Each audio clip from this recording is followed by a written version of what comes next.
What is up, everybody? Welcome into another episode of the Two Stripes Podcast, episode number 27 of the Two Stripes Podcast. My name is Colton Denning, and I am your host, coming to you from Boulder, Colorado. Hope you're all having a great week as we head into the weekend and another weekend closer to the kickoff of the 2017 college football season. So before we get into today's episode and our interview, I want to remind everybody where they can find the show. First of all, if you go to Apple Podcasts and search the Two Stripes Podcast, you can find it there. Be sure to subscribe, leave a review, leave a comment, leave some feedback from me, and then go to soundcloud.com/twostripespod, and you can find all the old episodes of the Two Stripes Podcast there. Getting into today's show, though, this one was a hell of a lot of fun to record. I spoke with Mark Kim of Rock M Nation. You can also find him on KOMU 8 Sports in Columbia, Missouri, and running social media for 16winsaring.com. And we talked about Missouri football. And it's interesting to see how that program has changed over the course of not only the last decade, but just the past couple of seasons. And for me, growing up in Boulder, I would see them every other year up in person when they would come to Folsom and play CU, and CU would play them every single year, being in the Big 12 North. So I always got a view of that Missouri program before they went to the SEC, and maybe the one thing that I always associate with Missouri football, other than Gary Pinkel, has always been Brad Smith, the former quarterback from Missouri in the mid-2000s.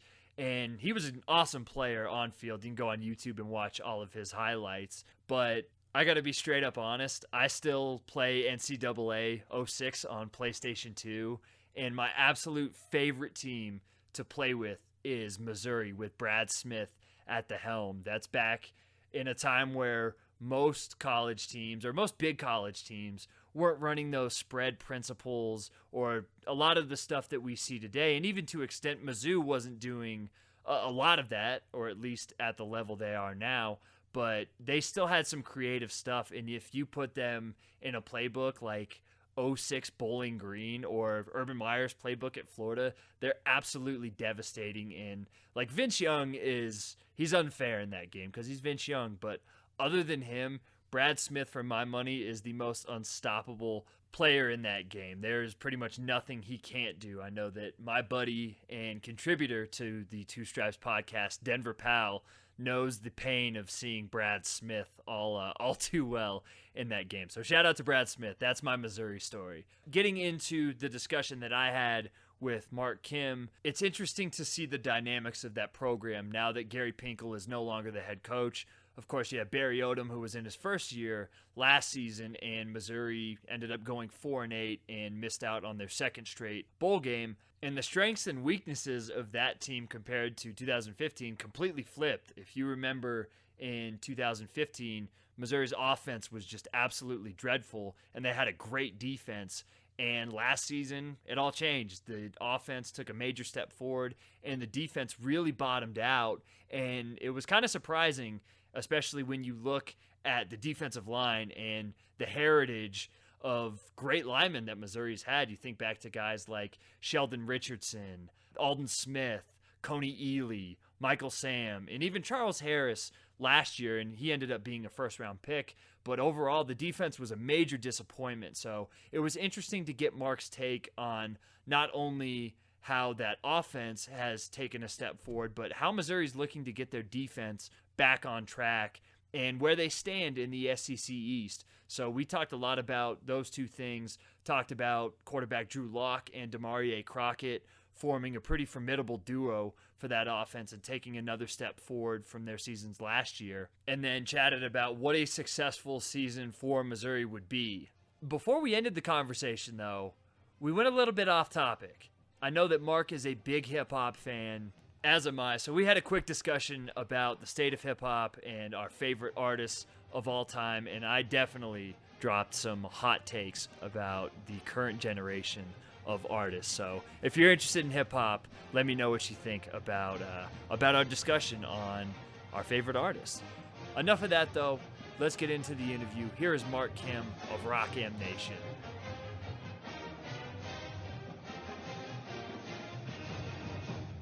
I am very excited to be joined to talk Missouri football by a man of many hustles. You can find his work over at Rock M Nation. He is a sports reporter and anchor for KOMU Sports out in Columbia, Missouri, and he's also a contributor at 16 Wins a Ring. And his name is Mark Kim. Mark, what's up, man? How you doing today? Doing all right, man. Just enjoying another day of summer. Absolutely. Same here in Boulder, Colorado. Appreciate you joining the show. Missouri is a program that has kind of been up and down. And for somebody that isn't a fan of Missouri, it's been interesting to watch them. When I grew up in Boulder watching Colorado and them square off in the Big 12 North, then make that transition to the SEC, and they win the SEC East 2 years in a row. In the past 2 seasons, haven't gone to a bowl game. And now, after 15 years of Gary Pinkel, Barry Odom takes over last year in his first season, and Missouri goes 4-8. What was the general feeling from the fan base about how last year went? And it doesn't seem like people are necessarily sold on Barry Odom as the guy for the future. Do you think that that's correct, or is that on the right track? I think Missouri fans have just kind of been spoiled for the past few years with Gary Pinkel. First few years of the SEC takes them to two SEC championship games, multiple bowl games. So I think that this is what Mizzou's been waiting for. They've wanted more of this, and last season didn't go as well. They kind of Notre Dame their way to 4-8. I had to throw that in there real quick for you. Absolutely. But nonetheless, I think the biggest thing with Mizzou fans is that they're encouraged. That's all you can really ask for, especially since I know that a lot of people don't like bringing up the protests, but the protests did affect the football team to an extent. But I don't think it's the single-handedly the blames for everything. But I think that it's kind of affected the team. Chemistry, it's affected the team. But even before that, there has been trouble with Matty Mock. There's been trouble with the offense getting going. And I think last season we saw a lot of flashes of that. We saw the team come together, especially when they had nothing to play for. And Barry Odom kind of rallied them at the end, especially a very encouraging win of the Battle Line rivalry against Arkansas. I'm glad that you brought up the protests, actually, because watching from afar, that was something to where, you saw the student athletes involved in a cause like that, and you know that it's a big deal, but you were right there for it. Just how big of a deal was it, not only just for the football team, but the university and that community as a whole? Well, I think the university is still kind of feeling the effects of what happened 2 falls ago, really. And I don't think it'll be going away anytime soon. But at the same time, like the students are still dealing with it. The university's enrollment has gone down. And I'm not solely blaming it on that, but in general, there is an impact. And if you're ignoring it, you're just kind of oblivious to it. You got to mention some aspect of it, but it's not everything that the university has become. You can't blame every single problem the university has or the football team has on the protests. So I want to make that very, very clear so I don't piss off anyone else around me. But at the same time, as I said, the football team, not everyone was on board with it. And I think that doesn't really get mentioned a lot just because it seemed like everyone was. But I do think that at the end of the day, last season, people kind of put that to the side, and it's at the end of the day just football. One of the biggest cliches that can be said about it. Moving into football and what happened on the field last year, one spot where Missouri did improve a lot was offensively. They jumped up from 120th in offensive S&P Plus in 2015 to 45th last season, and it was offensive coordinator Josh Heupel's first year there in Columbia. Just how big of an effect did he have on that offense, and how shocking was that offensive improvement that they jumped up so much? Well, first off, you can't take any credit away from Drew Lock, because Drew Lock, he struggled through his freshman year. I don't think he expected to play as much as he did right away, and that's kind of because of what happened to Matty Mock. But nonetheless, Drew Lock was the guy last year, and a full season of that experience really goes a long way, especially since Heupel knows how to play with Drew Lock and knows the type of quarterback he is and to kind of fit the scheme around him. That being said, they still threw too many bubble screens, but that's kind of a story for a different day. But I think that also it comes with, first off, having a go-to receiver in Jamon Moore, who, as many drops as he had last season, he really emerged onto the scene to kind of give Mizzou that number one option. And at this point, we're still looking for 2, 3, and 4. And then Demaria Crockett, I think his emergence late last season, first off, I'm surprised that he didn't get more touches as late as he got touches way too late. He should have gotten touches a lot sooner as soon as they saw those flashes. But having a number one running back, having a guy you can go to on every single down to hand it off to, I think that really helped Drew Lock's game accelerate, and especially within Heupel's offense, which really calls for a lot of passes. Having a running back that really opens up the passing game really helped Drew Lock emerge, and I think that it can only get better from here. Looking at quarterback Drew Lock, like you said, he was thrown into the fire his freshman year, and he was the guy all of last season. And it was a pretty solid season, but there was definitely room for improvement. And if you look at how he played in SEC play, completed 54% of his passes with a 10-10 touchdown to interception ratio. How did he look in spring ball, and what were some of the areas that Heupel and maybe the other offensive staff said were his biggest areas or need for improvement heading into this season? I don't think he's regressed by any means. I think he's only getting better the more he's getting to work with those receivers. I think the depth chart is mostly staying the same because you're not going to have too many of these Mizzou guys heading off to the NFL in terms of, you got a few of them going over from last year, but they're mostly on the defensive side of the ball. Offensively, they pretty much return all those starters. So the more time he gets with them, the better. I've seen no problems with them. There are no backups kind of sniffing into his starting territory. So Drew Lock, keep an eye on him next season. I think he might be someone to look for. Looking at some of those weapons, you mentioned Jamon Moore as the top guy. They also bring back Demetrius Mason, Jonathan Johnson, and Emmanuel Hall. What's the next step for those guys? Is it more consistency? I know Moore kind of burst out onto the scene last year, but you mentioned needing to have just more than one guy. Is it those other three players, at least one of them kind of stepping up into a solid number two role and just being more consistent? Yeah, I think that when you look at guys like Demetrius Mason and Jonathan Johnson, those two are kind of the big play receivers you've been looking for on this Mizzou roster. Nate Brown, no one mentions Nate Brown because he was injured for pretty much all of last season. But if Mizzou can have Nate Brown back to full health and playing as well as he did a year beforehand, I think that having Nate Brown back playing at the top of his game, two-time letter winner, is really important for this Mizzou offense. So if he can emerge, I think that he's a solid second option next to Jamon. But also, as I said, Mason and Johnson are pretty much the two main guys to watch for. And those two were the other starters alongside Jamon in spring ball. And with Ray Wingo, another big play guy you can really watch for. Emmanuel Hall does a little bit of everything well. So I think that's another guy to watch for.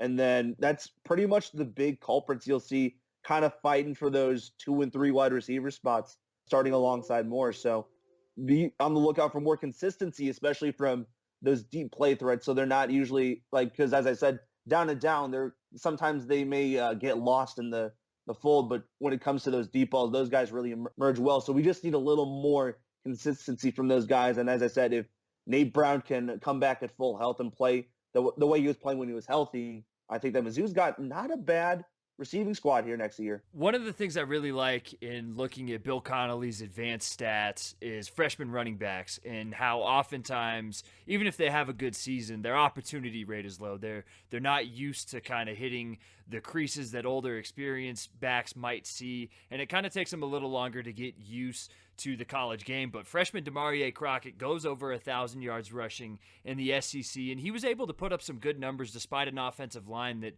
struggled to get push at times. How big of a jump do you think we can expect him to take in year two, and how do you think that offensive line is going to gel? Because it was a very young unit last year. Do you think that run game is going to take another step forward? Oh, I think the run game is going to take many steps forward. They returned pretty much most of those guys that were starting last year: Adams, Plowdre, Abelin, Pendleton, Howell. You might see a little bit of Yasir Durant here and there, but as I said, that offensive line, they played way beyond expectation last season. And give credit to Glenn Ellerby, who has done a great job with this Missouri offensive line.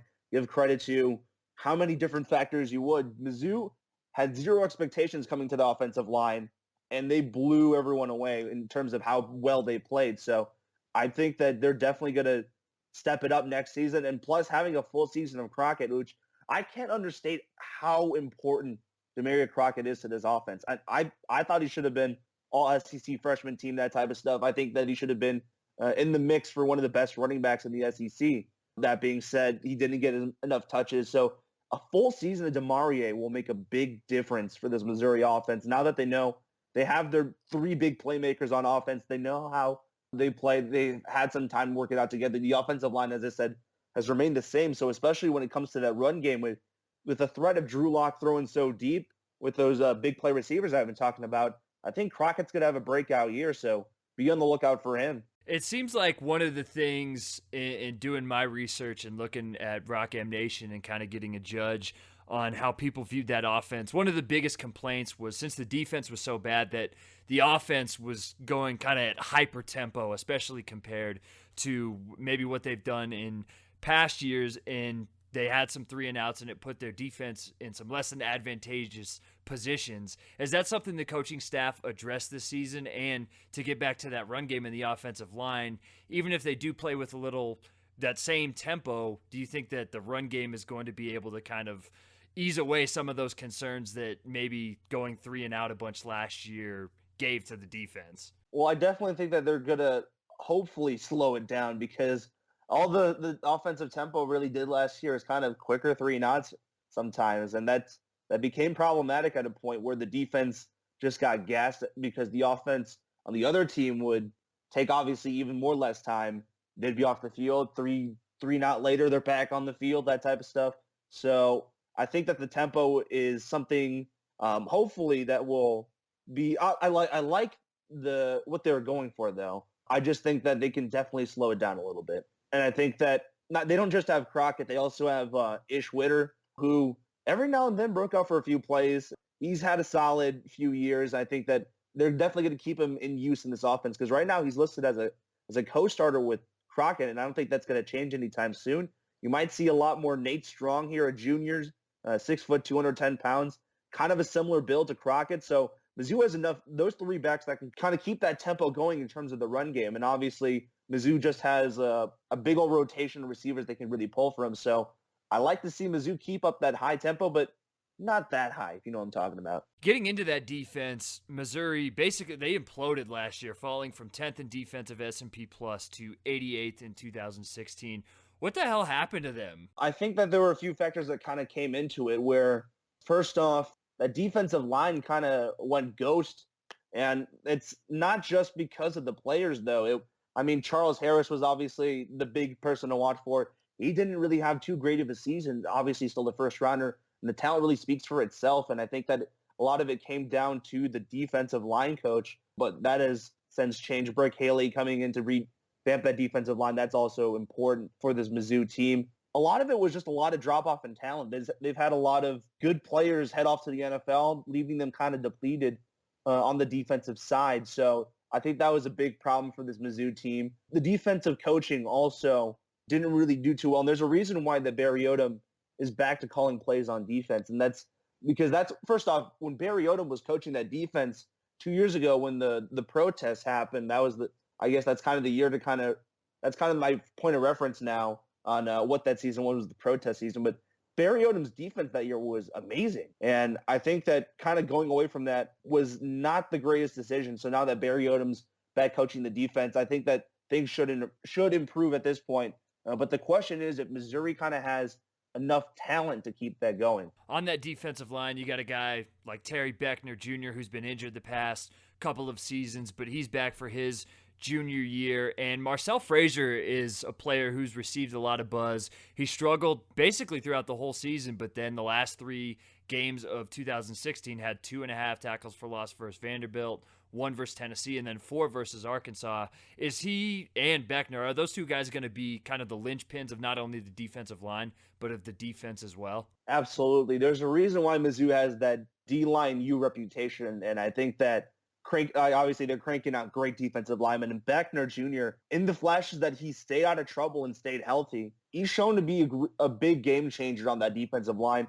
Frazier, he looks like the next sack master for this Missouri defense, the same way that they've developed guys like Shane Ray, Marcus Golden, Michael Sam, Charles Harris, those types of guys. I think Marcel Frazier is just the next in those bunch of guys. And I know that he kind of disappeared for a little bit and came back in, but Marcel Frazier's impact on this defensive line can't be stated. I can't overstate that, just because Mizzou, as I said, has made their reputation on their defensive line. So having a guy like Frazier who can get to the quarterback is so important for the way the rest of this team runs, because they kind of rely on that pressure from up front to really get to the quarterback. Shifting into the secondary, top cornerbacks Arian Penton and John Gibson combined for 8 interceptions and 17 passes broken up last year, and they both depart. And stepping into that role are sophomores DeMarcus Acey and Christian Holmes. Is the biggest question mark for this defense heading into 2017 whether those two can adequately make up for that lost production of those two guys? I think there are a lot of questions, if we're being honest, about this Missouri defense in general. I think that obviously the defensive line, which oddly enough does as troublesome as it was last year for them, I think they have the least amount of questions right now. I think that, as you mentioned, AC and Holmes, they played well in flashes, so we haven't seen them in full game experience. So it'll be interesting to see what they do next season. I think that Cam Hilton at safety is a very important part on this team who has experience on both sides of the ball. He played wide receiver his freshman year. I'm not sure if you've seen that or remember that, but he played some wide receiver and now he's at safety. He's been playing safety. So having him kind of hopefully kind of help out AC and Holmes, who are a little bit newer to starting on defense, is really important. Rynell Perkins is another guy to kind of watch for on that aspect. Linebacker, I think, is going to be the most interesting just because there really isn't too much of a guy since Kencho Brothers and Donovan Newsom kind of left the team. They got Brandon Lee, Eric Beisel, and Therese Hall, who have played all right, but there haven't been too many game-changing moments from those guys. You'll see Cale Garrett and Joey Burkett in the mix as well. And they're also playing a little bit of a safety at linebacker as well. That's going to be an interesting change for this team. Kind of going to the shifting to the new way of the game where you've seen guys like Deion Buchanan and Mark Barron in the NFL kind of play those types of roles. So I think that Mizzou kind of shifting linebackers in that direction, I think, is going to be incredibly intriguing to watch, especially since they got plenty of hitters and plenty of speedsters on that side of the ball. Where I think that guys like Rynell Perkins and Anthony Sherrills might be interesting to watch in that way, where if they might be playing some safety, those guys are fast enough to kind of get all over the ball, and they're big enough to take those hits too. Taking a look at the future of Missouri, the state of Missouri has a lot of talented players in the 2018 recruiting class, and I know that Mizzou has missed out on the early commitment for a few of those guys, but there's still at least 5 or 6 that are up in the air. How important is it for Missouri to clean up with the rest of that group? And do you think that just making it to a bowl game, and it's hard to get into the mind of a 17 or 18-year-old kid, but just getting to a bowl game, do you think that'll help their cause tremendously with a bunch of those kids to help keep them in state in Missouri? Oh, I think that, you got to show some sign of success. And Barry Odom can talk a big game all he wants, but if he's not backing it up on the field with some sort of improvement, then what's the point, really? And I think that obviously those guys are all incredibly talented, and there are plenty of schools that are just poking away at the talent that Missouri has. And Missouri, they can't let those guys go. And if they do, I mean, you're going to miss out on recruits here and there, but if you don't get at least 2 or 3 of those guys to come to Mizzou, then you got to say that 2018 recruiting in state was a failure. No matter who else you get in that recruiting class, unless, I mean, if you get like a 5-star here and there, but I'm not sure if that Mizzou is going to really be making splashes in recruiting anytime soon. So Mizzou really needs to get those in-state guys, and a bunch of those guys have already committed, and like they're not just like, obviously they're not heading off to other SEC schools for the most part. Some of them will probably end up going to other SEC schools, but right now they're heading off to Nebraska or like Texas or those other schools. So Mizzou hopefully hasn't totally lost this recruiting battle just yet. There is some time. Mizzou just needs to watch their back, the other SEC teams that might be poking at some of their in-state talent. Looking at the SEC East right now, it's pretty much been in flux since Missouri has joined that conference. Where do you think Missouri's place in the SEC East is right now? Because you're always going to have the big 3 in Florida, Georgia, and Tennessee, but Kentucky finally made a bowl game. People seem to really like South Carolina, and then Vanderbilt made a bowl game last year. So how important is it this season to kind of keep Missouri at the top of that second group? Well, I think that, as I said, for in-state recruiting purposes, they have to show some sort of improvement. Mizzou was dead last in conference play, and that was not good. So first off, get out of the basement.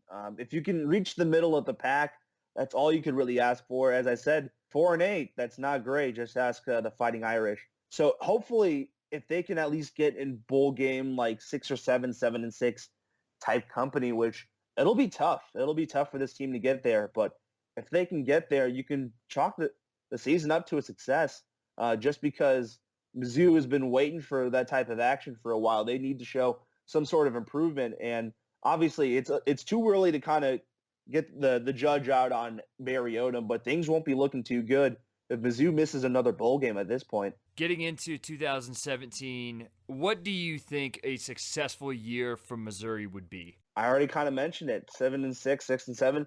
Just make a bowl game and don't be dead last in the conference. And I think that's all the improvement you can really ask for. I think that, as I said, if the defense can step its game up after the terrible season it's had last year, which was very uncharacteristic of itself, if Drew Lock can look like the quarterback that Mizzou recruited him to be, the 4-star talent that they wanted him to be, chalk that season up as a success. And as long as they can come out of Faroe Field with the positive record, I think that's the biggest thing, is kind of boosting fan morale. Because right now, everyone's already caring about basketball season, which is not something you don't hear very It's not great. You don't hear that very often from Mizzou fans because it's been a while. It's been a while since Mizzou has seen success. I mean, the last time really was when they lost to Norfolk State, which Missourians don't really like talking about. But they've seen Frank Haith, they've seen Kim Anderson, and right now they're looking forward to basketball season on the promise of their Lord and Savior Michael Porter Jr. Mizzou needs some sort of hope to get them going. So I think winning at home, better than 4-3, I think is a big way, and then definitely winning on the road. Good God, they were 0-5 last year on the road. So defend and take a few on the road. Well, one of those road games is at UConn, and like they're gonna score double digits against UConn this year, right? Hope so. All right, last one before I get you out of here. I was looking at your Twitter bio, and you say you enjoy hip hop. Yeah. Who are your top 5 favorite artists of all time?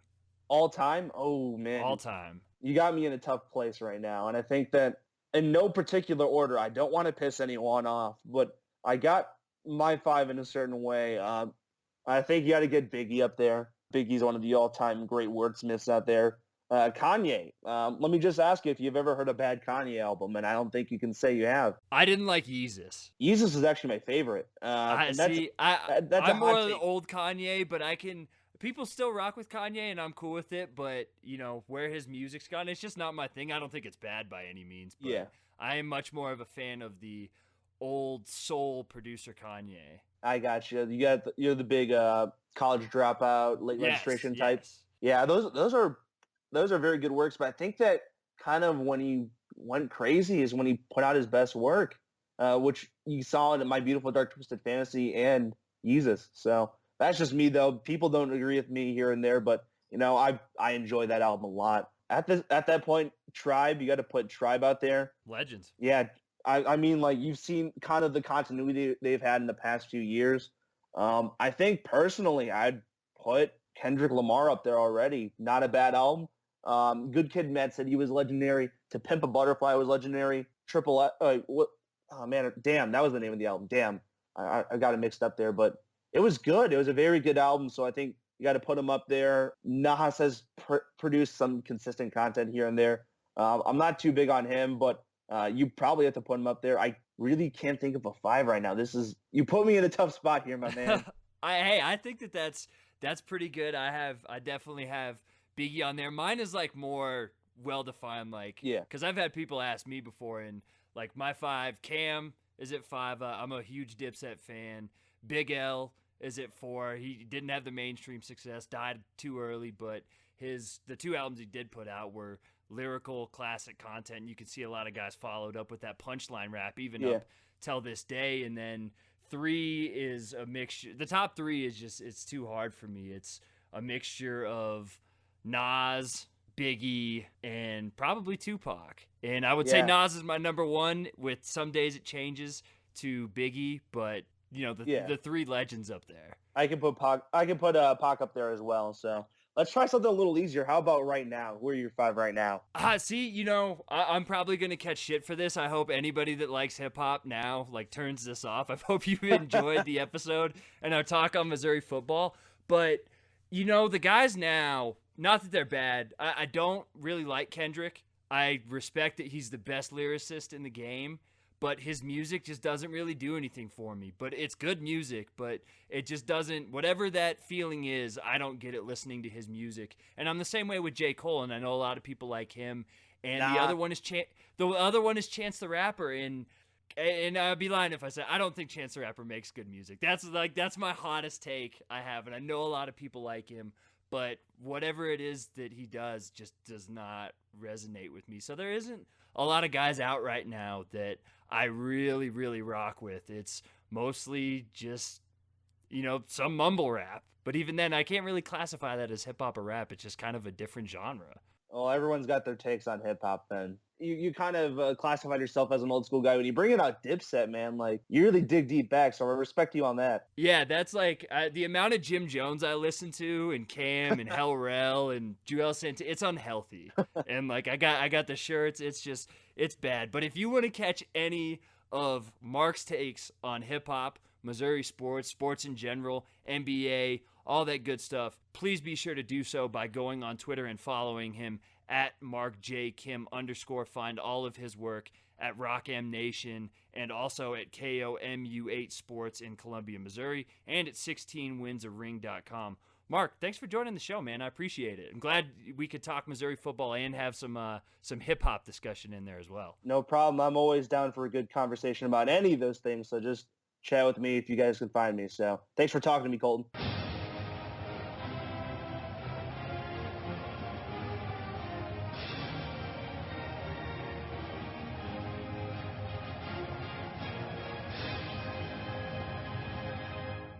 If you're a fan of Chance the Rapper, please do not at me. His music is bad. I want to say thank you to Mark Kim again for joining the show. Check out his work at RockM Nation. Follow him on Twitter at MarkJKim_. And check out 16 Wins a Ring if you're a fan of basketball in the NBA. Just to put a bow on this episode, I think that Missouri is in a place right now where they need to take advantage of the rest of that division.